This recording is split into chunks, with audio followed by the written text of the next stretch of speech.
কাকো কোনেও অযথা নাটানে পাকিস্তানৰ লগত বিষয়টো অযথা বুলি নকয়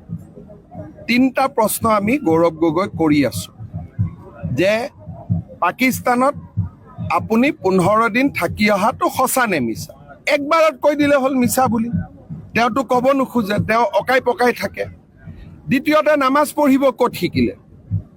ভাৰতত শিকিলে নে পাকিস্তানত শিকিলে কৈ দিলে হ'ল যে আমি ভাৰতত শিকিছো 2 নম্বৰ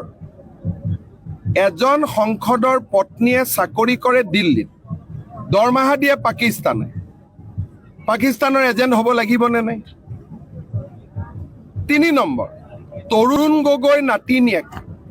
সৰু ল'ৰা ছোৱালী দেউতাক মাকে যি ইচ্ছা তাকে কৰিব পাৰে নাতিনীয়েক সৰু বাচ্চা ককাকৰ বিষয়ে জানিলে পিছত দুখো পাব সৰু বাচ্চা দুটাক ভাৰতীয় নাগৰিক কৰা হৈছে নে আন দেশৰ নাগৰিক কৰা হৈছে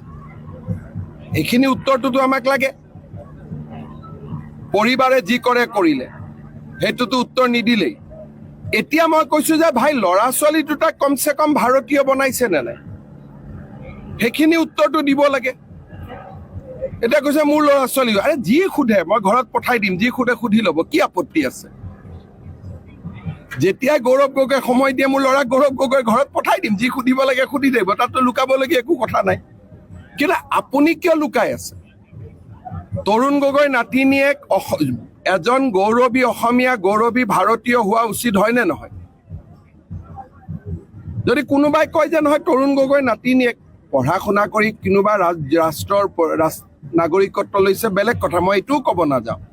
6 বছৰীয়া 7 বছৰীয়া 3 বছৰীয়া ল'ৰা ছোৱালীৰ নাগৰিকত্ব কোনে কৰি দিয়ে দেউতাক মাকে কৰি দিয়ে ভাৰতৰ সংসদ এজনৰ ল'ৰা ছোৱালী ভাৰতীয় হ'বনে নে বিদেশী হ'ব এইখিনি উত্তৰ আমাক নালাগিব জানো পেহেলগামত ঘটনা হৈ আছে গৌৰৱ গগৈয়ে সংসদত সোধা প্ৰতিটো প্ৰশ্ন আপোনালোকে বিবেচনা কৰি চাব প্ৰত্যেকটো প্ৰশ্নৰ উত্তৰে পাকিস্তান সেনাক সহায় কৰে গতিকে তেওঁ উত্তৰ কেইটাটো দিব লাগিব আৰু নিদিলে পুলিচে মাতি আনি সুধিব ইয়াত এইবোৰ টুইটৰ কাম নাই আমি ছেপ্টেম্বৰলৈকে ৰখিছো উত্তৰটোতো আমাক লাগিবই যে পাকিস্তানৰ দৰমহা দি কেনেকৈ যদি আমিনুল ইছলামক মই এৰেষ্ট কৰিছোঁ মাত্ৰ পাকিস্তানৰ সমৰ্থনত ফেচবুকত কোৱাৰ কাৰণে পাকিস্তানৰ পৰা দৰমহা লৈ থকা মানুহ এজনৰ ওপৰতো তাতকৈ বেছি একশ্যন হ'ব লাগিব গতিকে মই তেখেতক সুধি আছোঁ যে আপুনি ৰাইজৰ ওচৰত নিজে কৈ দিয়ক সঁচা মিছা যাতে মই ক'ব নালাগে কাৰণ মই ক'লে ময়ো দুখ পাম কাৰণ তৰুণ গগৈ মন্ত্ৰীসভাৰ ময়ো এজন সদস্য আছিলোঁ সঁচা কথাখিনি মোৰ মুখেদি মই ক'ব খোজা নাই কেইটামান দিন ধৈৰ্য ধৰি আছোঁ প্ৰমাণটো মই 100% দিম তেওঁ যে পাকিস্তানত 15 দিন থাকি আহিছে তাৰ প্ৰমাণ অসমৰ ৰাইজক মই 100% দিম মোৰ কমিটমেণ্ট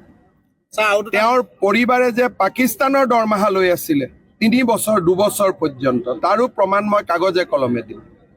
বেংকৰ একাউণ্টে সৈতে দিম